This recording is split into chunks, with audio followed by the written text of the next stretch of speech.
जय गुरुदेव। ओम श्री साई राम। ओंकार बीज रूपाय सर्वेशाय जगत्पते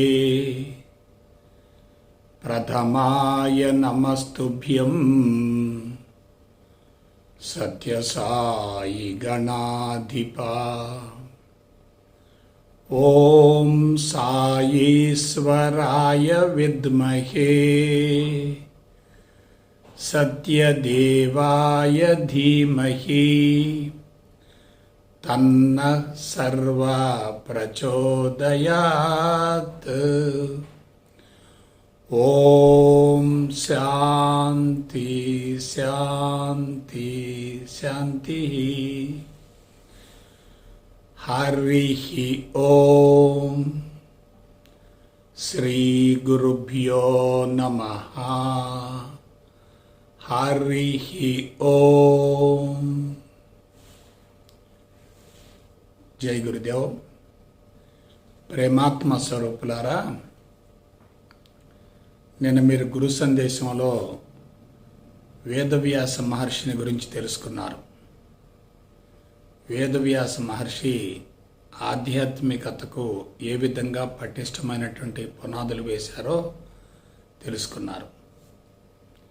ఇవాళ ఆ వేదవ్యాసుల వారి యజ్ఞాన్ని గురించి తెలుసుకోబోతున్నారు.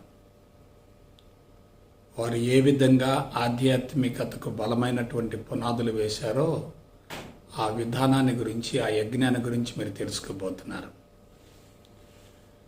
వాస్తవానికి ఆధ్యాత్మిక మార్గం అనేది క్రీస్తుకు పూర్వం 6000 సంవత్సరాల నాడు బహిర్గతమైంది.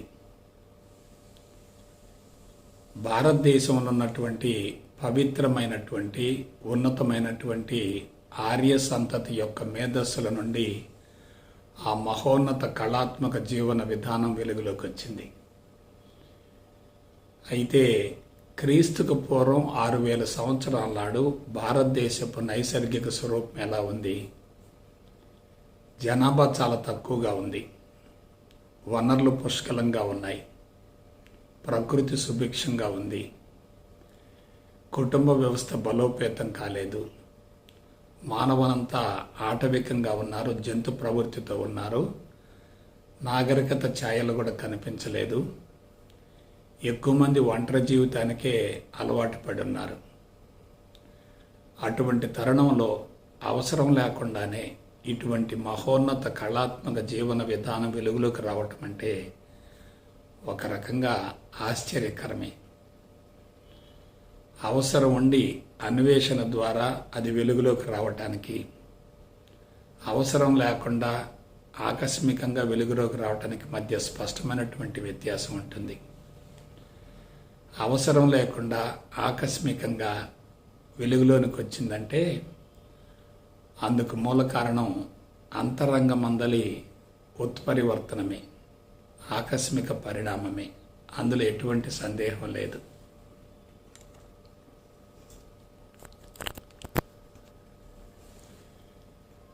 అయితే దశాబ్దాల తరబడి కొందరు లోతైన మౌనంలో ఉండి శరీరాన్ని పూర్తిగా కరిగించుకొని విశ్వ శరీరం ద్వారా అంతరాత్మ నుండి, అంతర్వాణి నుండి, అంతర్యామి నుండి పవిత్రమైనటువంటి శబ్దాల ద్వారా కనిపించేటటువంటి స్థూల జగత్తును పరమాత్మగా భావించి వర్ణిస్తూ ఉంటే ఆ శబ్దాలన్నీ కూడా బహిర్గతం గావించబడ్డాయి. ఆ విధంగా దివ్యత్వం నుండి బహిర్గతమైనటువంటి శబ్దాలు కాబట్టి వాటిని మంత్రాలు అన్నారు. వారు ఆ విధంగా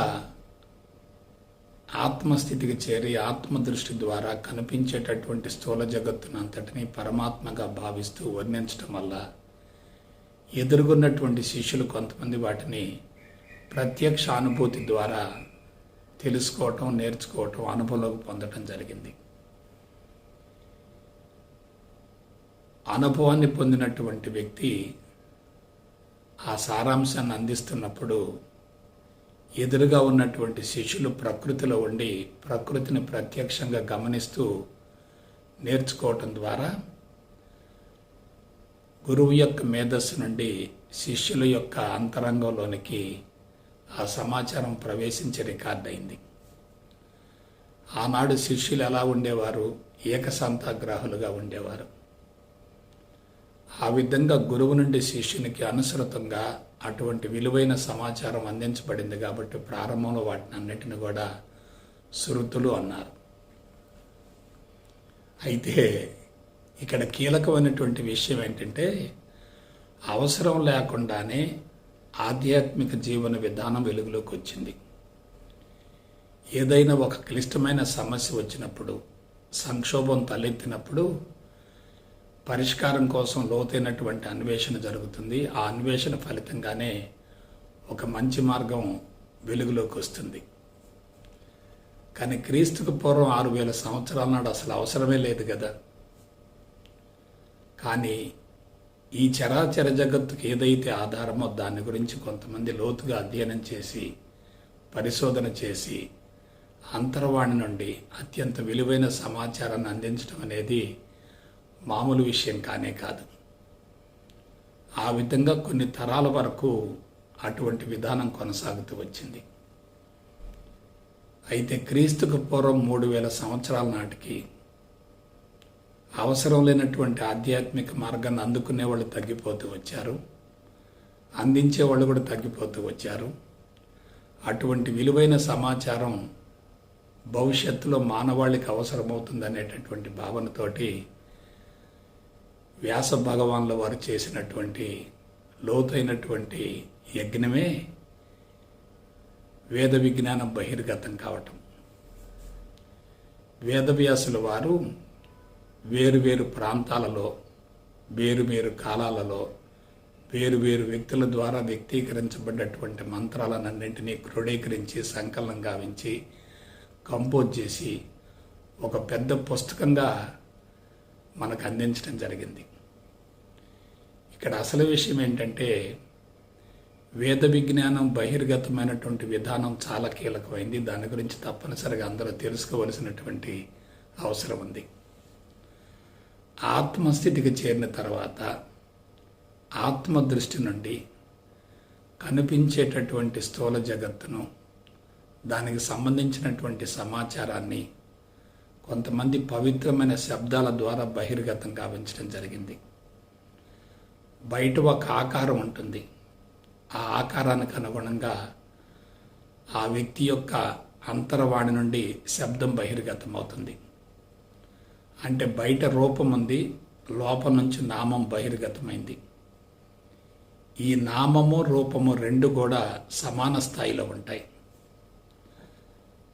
నామం ద్వారా రూపం ఏర్పడుతుంది, రూపం ద్వారా నామం బహిర్గతం అవుతుంది. ఆ విధంగా ఆకారానికి అనుగుణంగా శబ్దం బహిర్గతం కావటాన్ని ఋతంబర ప్రజ్ఞ అంటారు.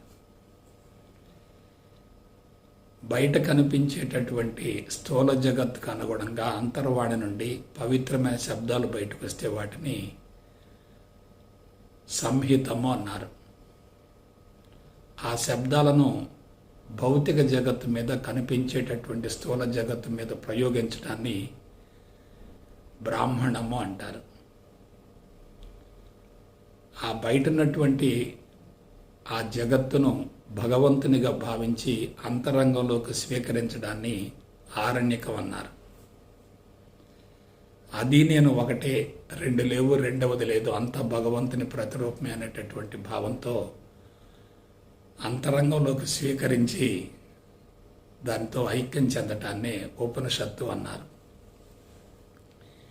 ఇక్కడ విషయం ఏమిటంటే, వేదవ్యాస మహర్షి వేదాలను రచించలేదు.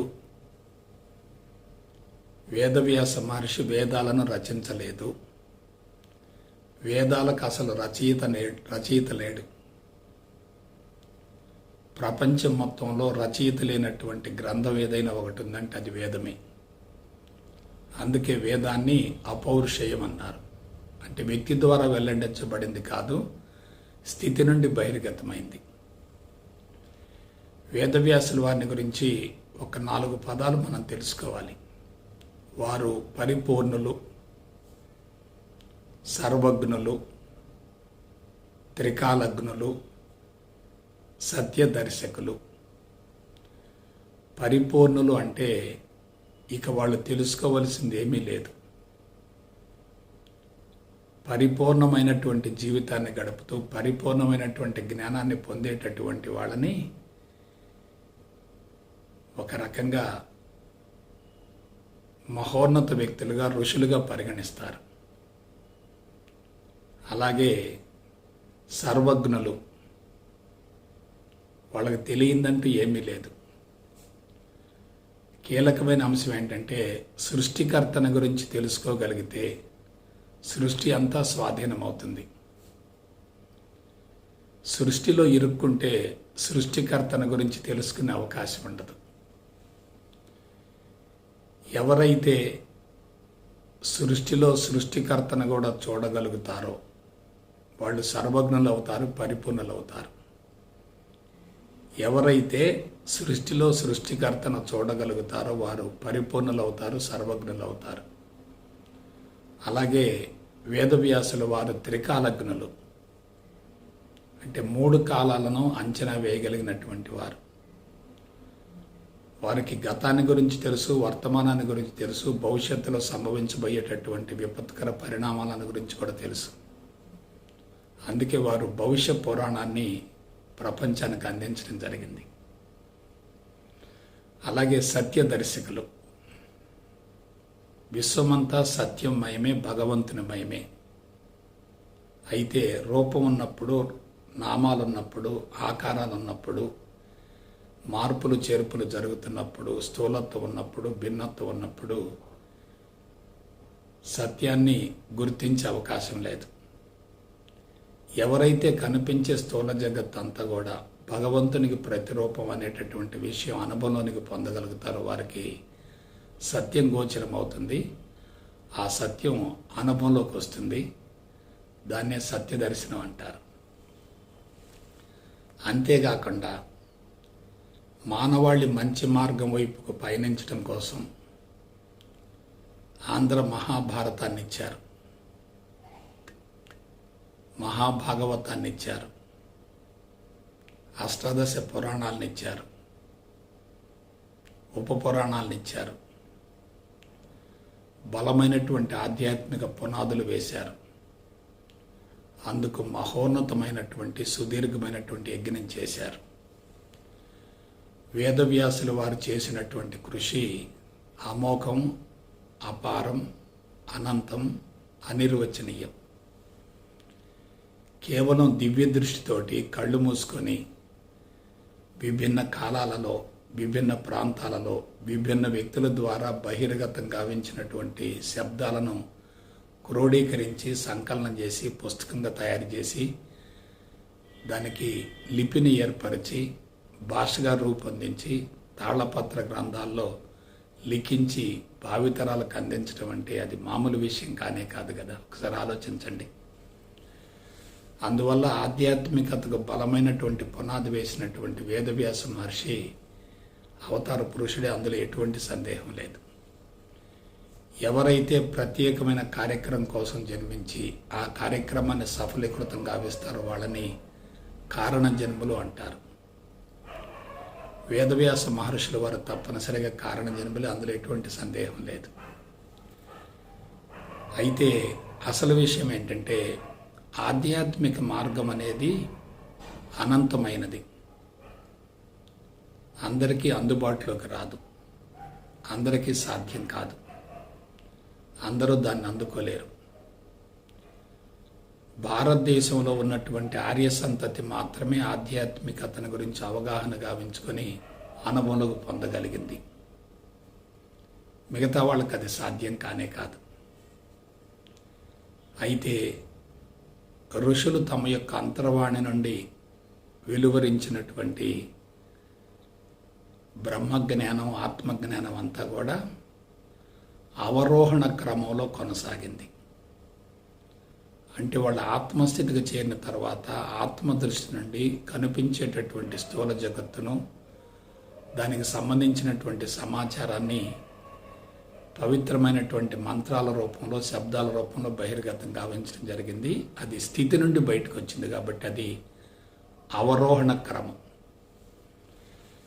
అయితే అటువంటి మహోన్నత కళాత్మక జీవన విధానం వెలుగులోకి వచ్చిన తర్వాత మనుషులలో బలహీనతలు పెరుగుతూ వచ్చాయి.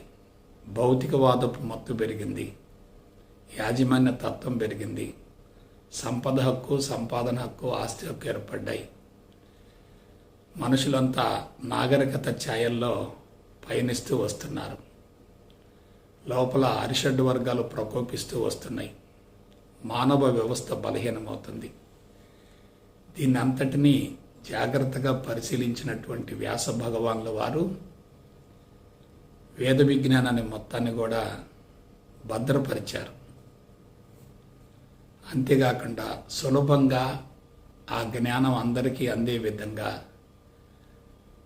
ప్రతి వేదాన్ని మొత్తాన్ని 4 భాగాలుగా చేశారు.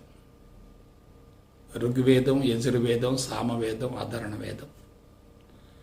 ప్రతి వేదంలో మరలా 4 భాగాలను పొందుపరిచారు. ఆరణ్యకం, సంహితం, బ్రాహ్మణం, ఆరణ్యకం, ఉపనిషత్తు. సంహితం, బ్రాహ్మణం, ఆరణ్యకం ఈ 3 కూడా స్థూల జగత్తుని గురించి తెలియజేస్తాయి. ఉపనిషత్తులు మాత్రం స్వచ్ఛమైనటువంటి భగవంతుని గురించి, బ్రహ్మాన్ని గురించి, ఆత్మని గురించి, శుద్ధ చైతన్యాన్ని గురించి తెలియజేస్తాయి. ఆ విధంగా ఆయన విలువైనటువంటి ఆత్మజ్ఞానాన్ని మొత్తాన్ని కూడా, వేద విజ్ఞానాన్ని మొత్తాన్ని కూడా భద్రపరిచి మనకు అందించడం జరిగింది. అయితే ఆత్మస్థితికి చేరటం ఎట్లా? దానికి మార్గం ఏమిటి? ఋషులు ఆత్మస్థితి నుండి వేద విజ్ఞానాన్ని బహిర్గతం గావించారు. కానీ వేదవ్యాసులు వారు ఆ విజ్ఞానాన్ని మొత్తాన్ని భాష రూపంలో లిపిని రూపొందించి తయారు చేసి అందించటం వల్ల కలియుగ మానవులకి వానిని తెలుసుకునే అవకాశం ఏర్పడింది. అవి శృతులుగా ఉన్నప్పుడు రికార్డు గావించబడ్డాయి. ఆ తర్వాత అవి పుస్తకంలో నిక్షిప్తం గావించబడ్డాయి. ఆ మంత్రాలను, శ్లోకాలను చదివి అవగాహన గావించుకొని అర్థం చేసుకొని దశల వారీగా అనుభవంలోకి పొందే విధంగా వేదవ్యాసులు వారు వేదాలను మనకు అందించడం జరిగింది. ఉదాహరణకు ఒక రూపాన్ని మనం చూసినప్పుడు ఆ రూపానికి సంబంధించినటువంటి వర్ణన మొత్తం కూడా సంహితమవుతుంది. ఆ వర్ణనను ఆ విగ్రహం మీదనో, రూపం మీదనో, ఆకారం మీదనో ప్రయోగిస్తే అది బ్రాహ్మణం అవుతుంది. ఆ సమాచారంతో పాటు రూపాన్ని లోపలకు స్వీకరించగలిగితే ఆరణ్యకం అవుతుంది. ఆ తర్వాత దాన్ని భగవంతుని ప్రతిరూపంగా భావించి దానిలో కలిసిపోయి దాన్ని కలుపుకుంటే అదే ఉపనిషత్తు అవుతుంది. అలాగే వేదవ్యాస మహర్షి ప్రతి వేదంలో కూడా కర్మకాండనిచ్చారు, ఉపాసనా కాండనిచ్చారు, జ్ఞానకాండనిచ్చారు. అంతేకాకుండా భగవద్గీతను కూడా మహాభారతంలో పొందుపరచడం జరిగింది. ఆ భగవద్గీత 18 చాప్టర్స్తో కూడి ఉంటుంది, అధ్యాయాలతో కూడి ఉంటుంది. మొదటి 6 చాప్టర్లు కర్మయోగం, తర్వాత భక్తి యోగం, ఆ తర్వాత జ్ఞానయోగం.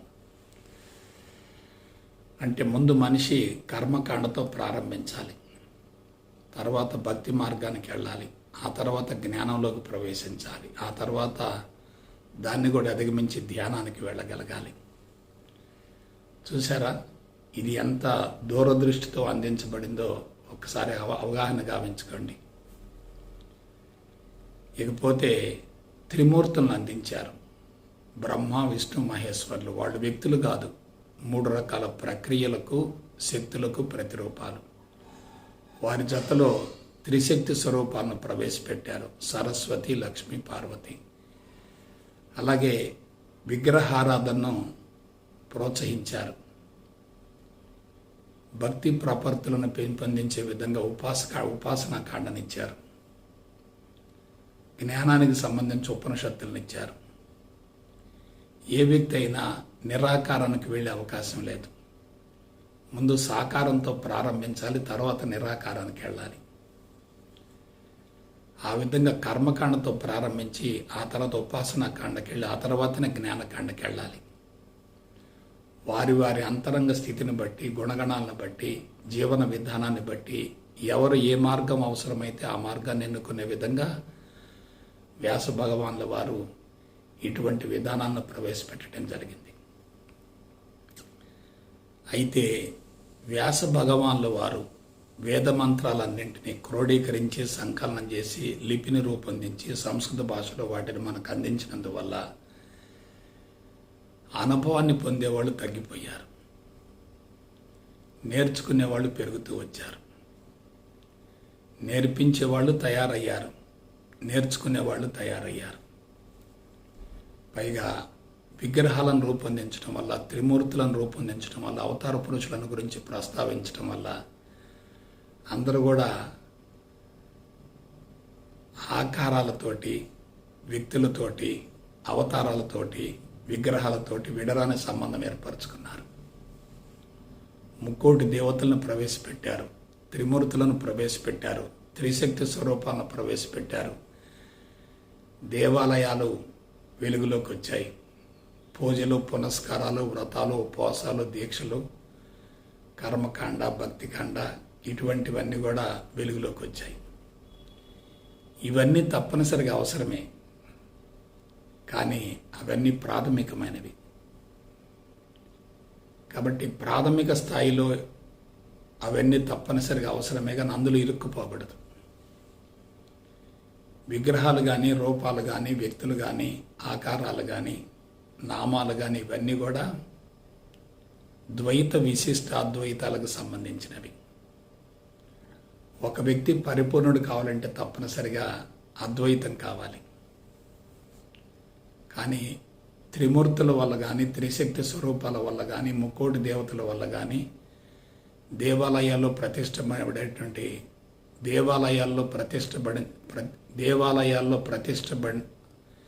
దేవాలయాలలో ప్రతిష్ఠించబడేటటువంటి విగ్రహాల వల్ల కానీ వ్యక్తిగత సంబంధాలు పెరుగుతాయి, బంధాలు పెరుగుతాయి. అది చాలా ప్రమాదకరం. కాబట్టి క్రీస్తు పూర్వం నాటి పరిస్థితులు వేరు, ఆ తర్వాత పరిణామాలు వేరు. అనంతమైనటువంటి భగవంతుని గురించి పరిమితమైన భాషలో వ్యక్తీకరించడం వల్ల భగవంతుడి యొక్క స్థాయి కుదించబడింది. నిరాకారుడు, నిరంజనుడు, నిర్గుణుడు. అసలు ఆకారం లేదు, గుణం లేదు, కంటికి కనిపించే ప్రసక్తి లేదు.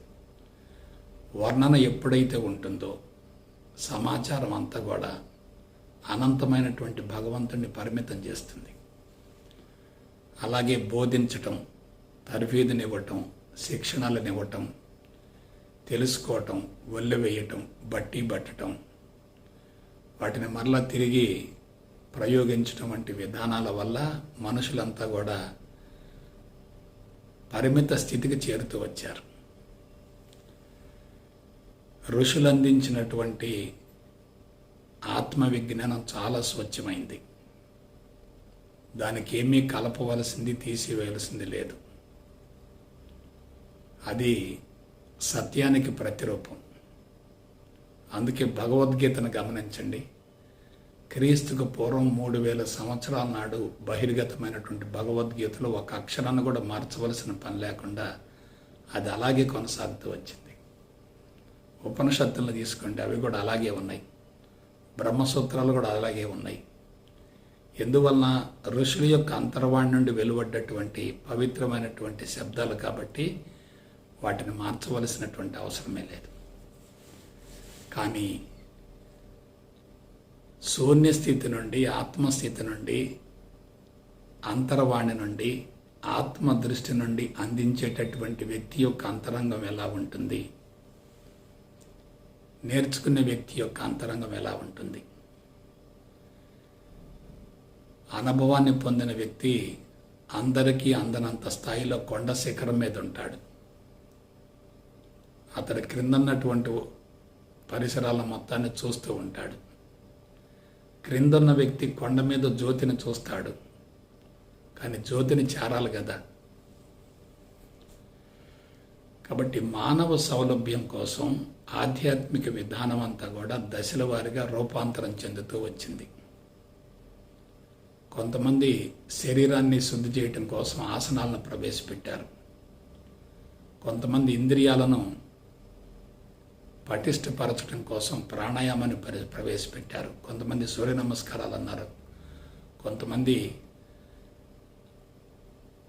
జీర్ణాశయాన్ని శుద్ధి చేసే ప్రక్రియను ప్రవేశపెట్టారు. ఈ విధంగా శరీరాన్ని, ఇంద్రియాలను, మనసును, బుద్ధిని వీటన్నిటిని శుద్ధి చేసే విధంగా అనేక రకాలుగా ఆధ్యాత్మిక మార్గం అంతా రూపాంతరం చెంది దాని యొక్క సహజ స్థితిని కోల్పోయింది. వేదవ్యాస మహర్షి చేసినటువంటి ఆ సుదీర్ఘమైనటువంటి యజ్ఞం మొత్తం కూడా బలహీనపడింది. ఆయన మహాభారతాన్ని ఇచ్చాడు, భాగవతాన్ని ఇచ్చాడు, భగవద్గీతని ఇచ్చాడు, అష్టాదశ పురాణాలను ఇచ్చాడు, ఉప పురాణాలను ఇచ్చాడు, ఆధ్యాత్మిక సంపదను మొత్తం కూడా దారబోసాడు. కానీ అవన్నీ కూడా కేవలం కథల రూపంలో ఉన్నాయి. వాటికి రుజువులో ఆధారాలు లేవు. రుజువులో ఆధారాలు లేకుండా కేవలం కథల రూపంలో ఉన్నందువల్ల ప్రాథమిక స్థాయిలో ఉన్నటువంటి వ్యక్తులకు తప్పనిసరిగా ఉపయోగపడ్డాయి. కానీ శాస్త్రీయతను, హేతుబద్ధతను కోరుకునే వాళ్ళకి అవి కొంచెం హాస్యాస్పదంగా మారాయి. మహాభారతంలో ఉన్నటువంటి పాత్రలన్నీ కూడా చాలా గొప్ప స్థితిలో ఉన్నాయి. అలాగే మహాభాగవతం అంతా కూడా భక్తిరస ప్రధానంతో కూడి ఉంది. ఇటువంటి మహోన్నత కావ్యాలను చదవటం ద్వారా పాపభీతి పెరుగుతుంది. తప్పు చేసే వ్యక్తులు తప్పనిసరిగా ఆలోచించగలుగుతారు. తప్పు చేయడానికి వెనుకంజ వేస్తుంటారు, భయపడుతూ ఉంటారు. స్వర్గం నరకాలని ప్రవేశపెట్టడం జరిగింది. మరణించిన తర్వాత ఎటువంటి శిక్ష పడుతుందో ముందే తెలియజేయటం జరిగింది. ఆ విధంగా కర్మలను ఆచరించేటప్పుడు మనుషులు జాగ్రత్త వహించే విధంగా వివిధ రకాల కథల రూపంలో అటువంటి మహోన్నతమైనటువంటి పురాణాలు మనకి అందించడం జరిగింది. సో ఇదంతా దేనికోసం? మనిషిని మంచి మార్గం వైపుకు మళ్లించడం కోసం. సంహితాన్ని, బ్రాహ్మణాన్ని, ఆరణ్యకాన్ని దాటి ఉపనిషత్తుకి వెళ్ళి ఆ తర్వాత దాన్ని కూడా వదిలేసి శూన్యస్థితికి వెళ్ళటం కోసం ఈ యజ్ఞం మొత్తం చేయటం జరిగింది. దీన్ని మొత్తాన్ని నిర్వహించడం జరిగింది, ప్రవేశపెట్టడం జరిగింది. కానీ మనుషులు ఎలా ఉన్నారు? కుటుంబ వ్యవస్థలో ఇరుక్కుపోయారు. కుటుంబ పోషణనే ప్రధాన బాధ్యతగా స్వీకరించారు. భద్రత కోసం ఆస్తులు, అంతస్తులు పెంపొందించుకునే విధంగా చట్టాలను రూపొందించుకున్నారు. యాజమాన్యపు హక్కు ఏర్పడింది, సంపద హక్కు ఏర్పడింది, సంపాదన హక్కు ఏర్పడింది, ఆస్తి హక్కు ఏర్పడింది. మనుషులంతా బాహ్యముఖ ప్రయాణాన్ని పెంచుకున్నారు. తరం మారే కొలది చెడు సంస్కారాల మోతాదు పెరుగుతూ వచ్చింది. అంతరంగం బలహీనమవుతూ వచ్చింది. తదనుగుణంగా భౌతిక శరీరం కూడా బలహీనపడుతూ వచ్చింది. అరిషడ్ వర్గాలు ప్రకోపిస్తూ వస్తున్నాయి. ఈ విధంగా వేదవ్యాసులు వారు వేసినటువంటి బలమైనటువంటి పునాది ప్రపంచానికి పెద్దగా ఉపయోగపడలేదు. అయితే అటువంటి మహానుభావుణ్ణి మనం తప్పనిసరిగా గౌరవించాలి, పూజించాలి, ఆరాధించాలి. వారికి తప్పనిసరిగా కృతజ్ఞతలు తెలియజేయాలి. కానీ భారతదేశంలో ఆధ్యాత్మికత మొత్తం బలహీనపడటానికి మూల కారణం ఏంటంటే, ఆధ్యాత్మిక మార్గంలో ఉన్న వాళ్ళంతా కూడా ప్రత్యేక తరహా జీవన విధానాన్ని కొనసాగించారు. వారు నియమనిష్ఠలతోటి, బ్రహ్మచర్యంతో, సన్యాసంతో సామాన్య జనవాహినికి దూరంగా ఉన్నారు. అందువల్ల అటువంటి వారు ప్రత్యేక తరహాలో ఉండటం వల్ల సామాన్య ప్రజలచే ఆరాధించబడ్డారు. ఆరాధించబడే వర్గం ఒకటి ఉంది, ఆరాధించేటటువంటి వర్గం ఒకటి ఉంది. ఆ విధంగా అందరూ కూడా రెండు వర్గాలుగా చీలిపోయారు. అలా చీలిపోవటం వల్ల ఏం జరిగింది? ఆరాధించేటటువంటి వ్యక్తి ఆత్మన్యూనతా భావాన్ని పెంచుకున్నాడు. ఆశీర్వదించే వ్యక్తి, ఆరాధించబడేటటువంటి వ్యక్తి ఉన్నత స్థాయిలో ఊహించుకున్నాడు. రెండు వర్గాలు విడిపోయి ఆధ్యాత్మిక మార్గం అంతా కూడా జనవాహినికి దూరమైంది. గురుకులాలలో, ఆశ్రమాలలో, గురువుల సన్నిధిలోనే ఆ విజ్ఞానం అందించబడింది. అందరికీ అందుబాటులోకి రాలేదు. కట్టుబాట్లు, నియమాలు ఎక్కువగా ఉన్నాయి. హేతుబద్ధత, శాస్త్రీయత లోపించింది. ఎందుకు ఏమిటని అడిగేవాళ్ళు లేరు. గురుడిగా అనుసరించే వాళ్ళు ఉన్నారు, గురుడిగా ఆరాధించే వాళ్ళు ఉన్నారు, గురుడిగా ఆ విధానాన్ని అన్వయించుకునే వాళ్ళు ఉన్నారు. కానీ అది ఎంతవరకు ఉపయోగపడింది అనేది హాస్యాస్పదంగా మారింది. ఒక మామూలు స్థాయిలో జన్మించినటువంటి వ్యక్తి ఆత్మస్థితికి చేరటం అనేది, ఆత్మస్థితిని అందుకోవటం అనేది, ఆత్మదృష్టిని ప్రయోగపూర్వకంగా అనుభవించడం అనేది మామూలు విషయం కానే కాదు. ప్రతి ఒక్కళ్ళకి నిర్దిష్టమైనటువంటి మూల నిర్మాణం ఉంటుంది. ఆ మూల నిర్మాణానికి అనుగుణంగా జీవితం కొనసాగుతుంది తప్ప దాన్ని దాటి వెళ్ళే అవకాశమే లేదు. ఆ విధంగా వేదవ్యాస మహర్షి చేసినటువంటి యజ్ఞం సఫలీకృతం కాకపోగా మానవాళికి ఎంతో కొంత మేరకు నష్టాన్ని కలగజేసింది. ఎందువల్ల?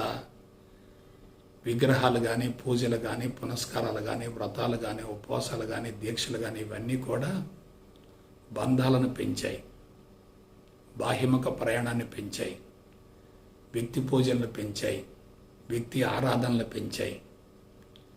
దీనివల్ల మనుషులందరూ కూడా బాహ్యముఖ ప్రయాణంలో ఉన్నారు తప్ప తమను గురించి తాము తెలుసుకునే అవకాశం లేకుండా పోయింది. అయితే వేదవ్యాస మహర్షి ఇచ్చినటువంటి ఉపనిషత్తుల సారం మహోన్నతమైనది. ఋగ్వేదం ప్రజ్ఞానం బ్రహ్మ అనబడేటటువంటి మహామంత్రం ద్వారా విశ్వతత్వాన్ని మొత్తాన్ని గురించి తెలియజేసింది. యజుర్వేదం వ్యక్తి తనను తాను భగవంతునిగా తెలుసుకునే విధంగా రూపొందించి అందించబడింది. దాని యొక్క మహాపదం అహం బ్రహ్మాస్మి. సామవేదం తత్వమసి, జీవాత్మను పరమాత్మను అనుసంధానం చేసే విధంగా సామవేదం అందించబడింది. ఒక రకంగా ఋగ్వేదం, యజుర్వేదం రెండు కలిస్తేనే సామవేదం తయారైంది. ఇక అధర్వణ వేదానికి వస్తే ఋగ్వేదం, యజుర్వేదం, సామవేదం మూడింటి కలయికతో అధర్వణ వేదం తయారైంది. కాబట్టి కొంతమందికి కర్మకాండనిచ్చారు, కొంతమందికి ఉపాసన కాండనిచ్చారు, కొంతమంది జ్ఞానకాండనిచ్చారు. కానీ జ్ఞానాన్ని గురించి తెలుసుకునే వాళ్ళు తగ్గిపోతూ వచ్చారు, జ్ఞానాన్ని అందించే వాళ్ళు తగ్గిపోతూ వచ్చారు. తెలుసుకున్న జ్ఞానాన్ని అనుభవం పొందడం కూడా కష్టతరంగా మారింది. ఆ విధంగా మనుషులు భగవంతుని గురించి ఆరాధించడం ప్రారంభించారు తప్ప అంతర్ముఖ ప్రయాణాన్ని కొనసాగించలేకపోయారు. కాబట్టి ఇటువంటి విధానం అంతా కూడా ఆధ్యాత్మిక మార్గంలో ఉన్నందువల్ల ప్రపంచాన్ని విస్మరించి, సామాజిక బాధ్యతను పూర్తిగా విస్మరించి, భగవంతుని గురించి ఆరాధిస్తూ భగవంతుడి ద్వారానే అంతా జరుగుతుందనేటటువంటి భావంతో బాహ్యముఖ ప్రయాణాన్ని పెంచుకొని బానిస భావంతో జీవిస్తూ అన్ని విధాల బలహీనపడుతూ వచ్చారు. బయట భగవంతుడున్నాడు అనే భావన వాస్తవమే, కానీ అంతరంగం శుద్ధి అయితేనే బయట ఉన్నటువంటి భగవంతుడి యొక్క స్థితిని మనం తెలుసుకోగలుగుతాం, భగవంతుడి యొక్క ఉనికిని గురించి అవగాహన గావించుకోగలుగుతాం. అందువల్ల తప్పనిసరిగా ఆధ్యాత్మిక మార్గాన్ని గురించి శాస్త్రయుక్తంగా అవగాహన గావించుకోగలిగితేనే, హేతుబద్ధంగా విశ్లేషించుకోగలిగితేనే అనుభవంలోకి పొందే అవకాశం ఉంటుంది. అయితే పరిణామ క్రమంలో ఉపనిషత్తుల సారం పూర్తిగా అశ్రద్ధ చేయబడింది. అది జనవాహినికి దూరమైంది.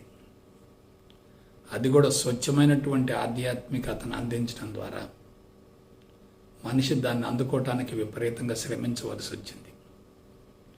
ఒకవైపు భౌతికవాదం, ఒకవైపు లౌక్యం, ఒకవైపు మనస్తత్వం, ఒకవైపు శాస్త్రీయత, ఒకవైపు తత్వం, మరొకవైపు దివ్యత్వం.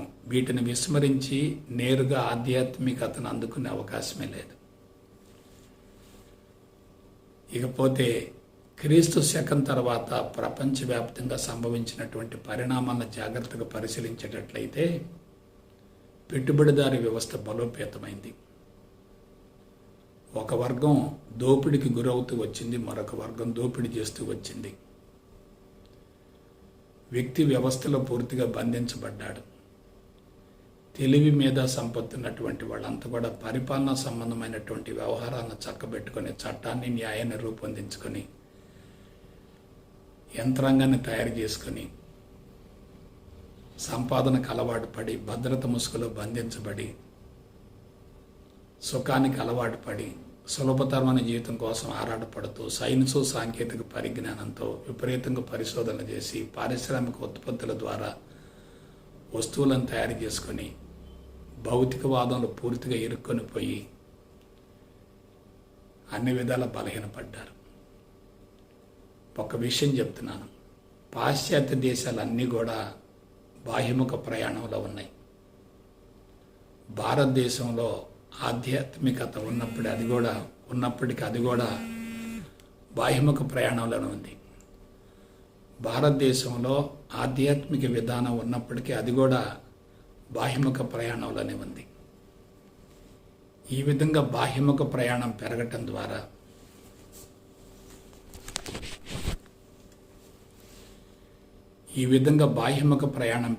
ద్వారా బంధాలు బలోపేతమయ్యాయి, అంతరంగం కలుషితమవుతూ వచ్చింది.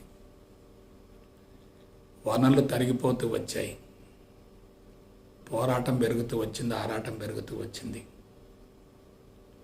స్వజాతి పోరాటం పెరిగింది, విజాతి పోరాటం కూడా పెరిగింది. మనుషులంతా కృత్రిమమైనటువంటి జీవితానికి అలవాటు పడ్డారు. ప్రత్యేకించి గత 400 సంవత్సరాలుగా ప్రపంచవ్యాప్తంగా శరవేగంగా దూసుకొని వచ్చినటువంటి పారిశ్రామిక విప్లవం ప్రపంచాన్ని అన్ని విధాల పతనం చేసింది. గత 50 సంవత్సరాలుగా సమాచార విప్లవం వెలుగులోకి వచ్చి మనిషి అంతరంగాన్ని సమూలంగా కలుషితం చేసింది. సో ఇటువంటి దుష్పరిణామాల వలన మానవ వ్యవస్థ సమూలంగా బలహీనపడింది. వేదవ్యాస మహర్షి చేసినటువంటి సుదీర్ఘమైనటువంటి యజ్ఞం అన్ని వర్గాలకు అందలేదు, అందరికి ఉపయోగపడలేదు. ఆ విధంగా మనిషి ప్రస్తుతం సమస్యల సుడిగుండంలో పూర్తిగా ఇరుక్కుపోయాడు. ఏదైతే జీవితానికి అవసరమో దాన్ని పొందలేకపోతున్నాడు. ఏదైతే జీవితానికి ప్రమాదకరమో దాన్ని పొందుతూ ఉన్నాడు. అసలు మానవ జీవిత పరమార్థం ఏమిటి? చనిపోయే రోజు వరకు ఆరోగ్యంగా ఉండాలి,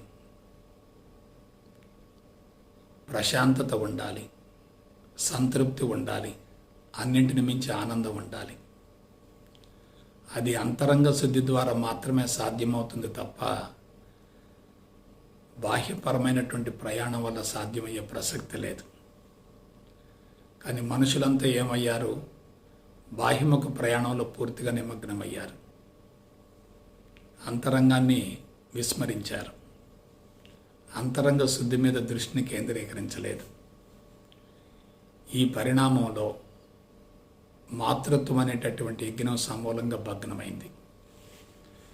కొంచెం జాగ్రత్తగా పరిశీలించండి. ఈ సృష్టిలో ప్రతి ప్రాణి ఏమి కోరుకుంటుంది?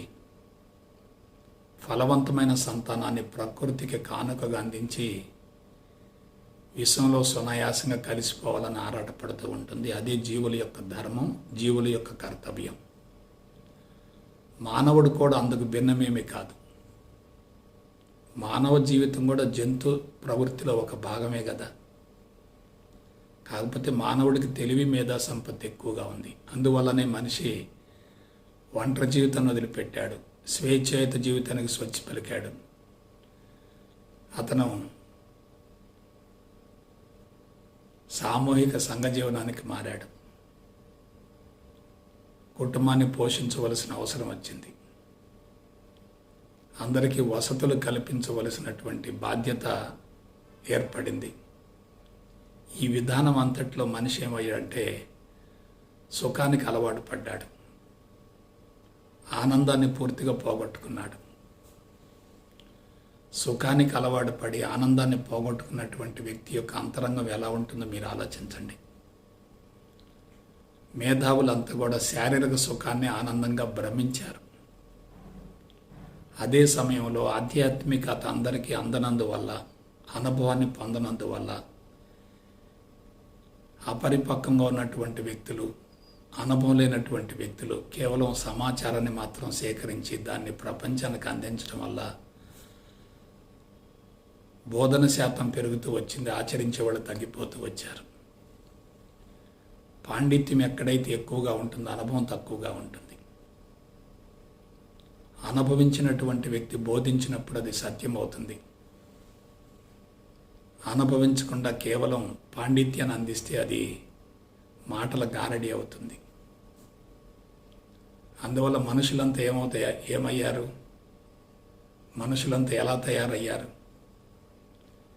కేవలం సమాచారాన్ని తెలుసుకుంటూ వచ్చారు.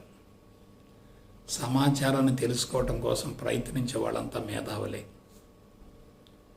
మేధావులు సమాచారం కోసం పరితపిస్తారు తప్ప మార్పు గురించి ఆలోచించరు. సాధన చేయాలంటే తప్పనిసరిగా శరీరం, మనసు సహకరించాలి కదా. అంతరంగంలో సమాచారపు మోతాదు ఎక్కువగా ఉన్నప్పుడు సాధనకు శరీరం సహకరించకపోతే, మనసు సహకరించకపోతే మార్పు సంభవించే అవకాశం లేదు కదా. కాబట్టి ఈ విధంగా ఆధ్యాత్మిక మార్గం మొత్తం కూడా అశాస్త్రీయంగా, హేతుబద్ధత లేకుండా, సమాచారానికి పరిమితమై, మూఢనమ్మకాల్లో ఇరుక్కొని, చాదస్తంలో ఇరుక్కొని, మాతృత్వం అనేటటువంటి యజ్ఞం భగ్నమవుతూ మనిషి దివ్యత్వాన్ని అందుకోలేకపోతున్నాడు. మాతృత్వం అనేటటువంటి యజ్ఞం సఫలీకృతం కావాలంటే తప్పనిసరిగా హార్మోన్ వ్యవస్థ పటిష్టంగా ఉండాలి, నాడీ వ్యవస్థ సమర్థవంతంగా పనిచేయాలి, రక్షక వ్యవస్థ బలోపేతం కావాలి, శరీరం దృఢంగా ఉండాలి, పటిష్టంగా ఉండాలి, శక్తివంతంగా ఉండాలి, ఆరోగ్యంగా ఉండాలి, శరీరం కాంతివంతంగా ఉండాలి, తేజవంతంగా ఉండాలి. కానీ ఆచార వ్యవహారాలు అనేవి హేతుబద్ధంగా లేనందువల్ల, గురుడిగా అనుసరించడం వల్ల, గురుడిగా ఆచరించడం వల్ల మనుషులంతా అశాస్త్రీయ విధానాలను అనుసరిస్తూ ఆధ్యాత్మిక మార్గాన్ని పూర్తిగా బలహీనపరిచారు. అందువల్ల ఋషితత్వం అనేది కేవలం సమాచారానికే పరిమితమైంది, పేపర్ మీదనే ఉండిపోయింది. దాన్ని అనుభవించేవాళ్ళు, ఆచరించేవాళ్ళు పూర్తిగా తగ్గిపోయారు. పైగా ఋషులు ఎలా ఉన్నారో ఒకసారి గమనించండి. మనం ప్రత్యక్షంగా ఋషులను చూడకపోయినా సరే వాళ్ళ యొక్క శరీరం దృఢంగా ఉంటుంది, పటిష్టంగా ఉంటుంది, శక్తివంతంగా ఉంటుంది. వాళ్ళలో కండపుష్టి ఉంటుంది, సుదీర్ఘ ఆయువు ఉంటుంది, అంతరంగం నిండుకొండలా ఉంటుంది, సంతృప్తిగా ఉంటుంది, ఆనందాన్ని అనుభవిస్తూ ఉంటారు. దేని గురించి వాళ్ళకి ఎటువంటి కొరత ఉండదు. కాబట్టి అటువంటి ఋషితత్వం అనేది దశల వారీగా బలహీనపడుతూ వచ్చింది. ఇటీవల కాలంలో దశాబ్దాల తరబడి ఆధ్యాత్మిక మార్గంలో కొనసాగిన వాళ్ళు కూడా అతి భయంకరమైనటువంటి జబ్బులతో మరణించటం వల్ల ఆ మార్గాన్ని గురించి అనుమానాలు, సందేహాలు పెరుగుతూ వచ్చాయి. ఋషుల యొక్క భౌతిక దేహానికి ప్రస్తుతం ఆధ్యాత్మిక మార్గంలో కొనసాగేటటువంటి వాళ్ళ యొక్క దేహానికి మధ్య చాలా వ్యత్యాసం కనపడుతూ ఉంది. చాలామంది అవసరం కొద్దీ రుగ్మతల నివారణ కోసమో సమస్యల పరిష్కారం కోసమో జిజ్ఞాసతోనూ ఆధ్యాత్మిక మార్గంలో ప్రవేశిస్తున్నారు తప్ప జీవిత పరమార్థం నెరవేర్చుకోవాలన్న తపన ఆరాటం ఉండటం లేదు. ఈ విధంగా మనుషులంతా కూడా ఆధ్యాత్మికతను వదులుకోలేక, భౌతికవాదాన్ని జీర్ణించుకోలేక అడకత్తెరలో పోక చెక్క మాదిరిగా జీవిస్తున్నారు. ఎప్పుడైతే ఆధ్యాత్మిక మార్గం బలహీనపడిందో పాశ్చాత్య దేశాల యొక్క సైన్సు సాంకేతిక పరిజ్ఞానం భారతదేశంలోకి శరవేగంగా ప్రవేశించింది. ఇవాళ సైన్సు సాంకేతిక పరిజ్ఞానం మానవ జాతిని సమూలంగా కబళించి వేసింది. దాని నుండి బయటపడే అవకాశం కూడా లేదు. మనుషులంతా పూర్తిగా దానిలో ఇరుక్కుపోయారు, బానిసలుగా మారారు. శరీరాలన్నీ కూడా రుగ్మతలకు లోనవుతున్నాయి. అతి భయంకరమైనటువంటి జబ్బులు సంభవిస్తున్నాయి. గత 2 దశాబ్దాలుగా ప్రపంచం అంతా కూడా అతివేగంగా బలహీనపడుతూ వచ్చింది. వింత వింత భయంకరమైనటువంటి రుగ్మతలకు లోనవుతున్నారు. జీవితాలన్నీ కూడా సమస్యాత్మకంగా తయారవుతున్నాయి. కాబట్టి ఇటువంటి క్లిష్ట పరిస్థితుల నుంచి బయటపడాలంటే ఆధ్యాత్మికతను గురించి లోతైనటువంటి అధ్యయనం చేయాలి. ఋషితత్వాన్ని గురించి అన్ని కోణాల నుండి విశ్లేషించుకోగలగాలి, పరిశోధన చేయాలి. ఋషితత్వమే ప్రపంచానికి పరిష్కారం అనేటటువంటి విషయాన్ని అందరూ గ్రహించగలగాలి. స్వచ్ఛమైనటువంటి వేదాల సారాన్ని స్పష్టంగా అవగాహన గావించుకొని అనుభవంలోకి పొందగలిగితేనే ఆ మాయ నుండి బయటపడే అవకాశం ఉంటుంది. సమాచారం అవసరం లేదు అనే స్థితికి మనిషి పరిపూర్ణం కావాలి. సమాచారం కూడా మాయా అనేటటువంటి విషయం తెలిసిన మరుక్షణమే మనిషి తప్పనిసరిగా మాయ నుండి బయటపడగలుగుతాడు. మాయ నుండి బయటపడగలిగితేనే సత్య దర్శనం అవుతుంది. సత్య దర్శనం అయితేనే జీవితం అన్ని విధాల సార్థకమవుతుంది. కాబట్టి నా సలహా ఏమిటంటే, ప్రస్తుత కాలమాన పరిస్థితులలో ఆధ్యాత్మిక మార్గం మినహా వేరే ప్రత్యామ్నాయం లేనే లేదు. ఎవరు ఎక్కడ తిరిగినా చెట్టు చివరికి ఈ మార్గానికి చేరి జీవితాన్ని ముగించవలసిందే. కానీ అశాస్త్రీయ విధానాలను అనుసరించి నష్టపోకూడదు. ఆ మార్గానికి కళంకం తేకూడదు. క్రీస్తు పూర్వం నాటి విధానాలను నవీన మేధస్సులపై బలవంతంగా ప్రయోగించకూడదు. అది చాలా ప్రమాదం. అందువలన ఒక నూతన తరహా విధానానికి మనం బలమైన పునాదులు వేయాలి. సైన్సు సాంకేతిక పరిజ్ఞానం తారాస్థాయిలో ఉన్నటువంటి ప్రస్తుత తరుణంలో ఆధ్యాత్మిక మార్గాన్ని కూడా సాంకేతిక పరంగా మలిచి అందించగలగాలి.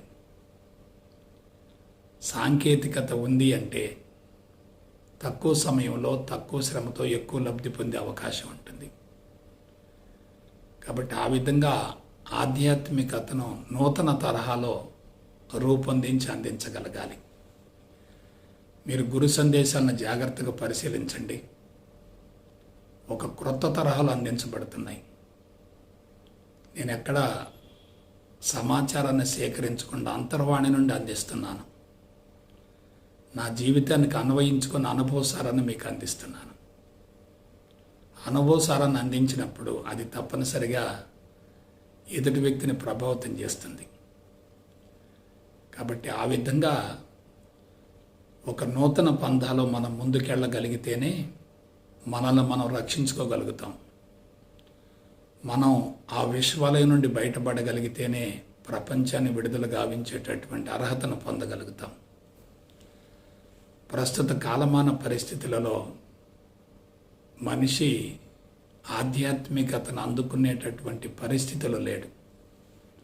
అంతరంగంలో చెడు సంస్కారాల మోతాదు ఎక్కువగా ఉన్నప్పుడు బలవంతంగా ఆధ్యాత్మికతను ప్రవేశపెట్టినప్పటికీ అది లోపలకు ప్రవేశించదు. ప్రవేశించినా అది అనుభవంలోకి రాదు. లోపలకు ప్రవేశించిన సమాచారాన్ని 10 మందికి పంచాలనేటటువంటి తపన ఉంటుంది తప్ప జీవితానికి అన్వయించుకుందాం అనేటటువంటి భావన కలగదు. ప్రస్తుతం అదే జరుగుతుంది, గమనించండి.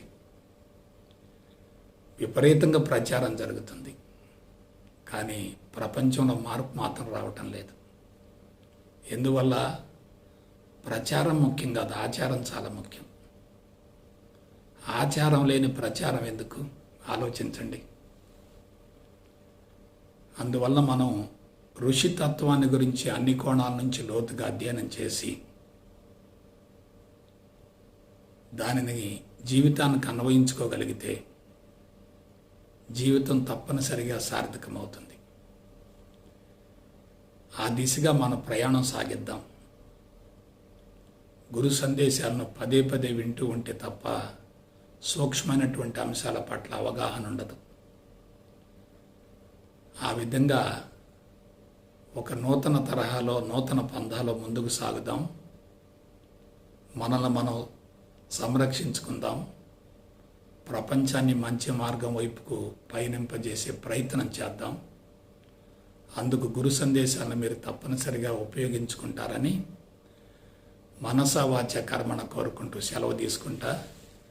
జై గురుదేవ్, జై గురుదేవ్, జై గురుదేవ్.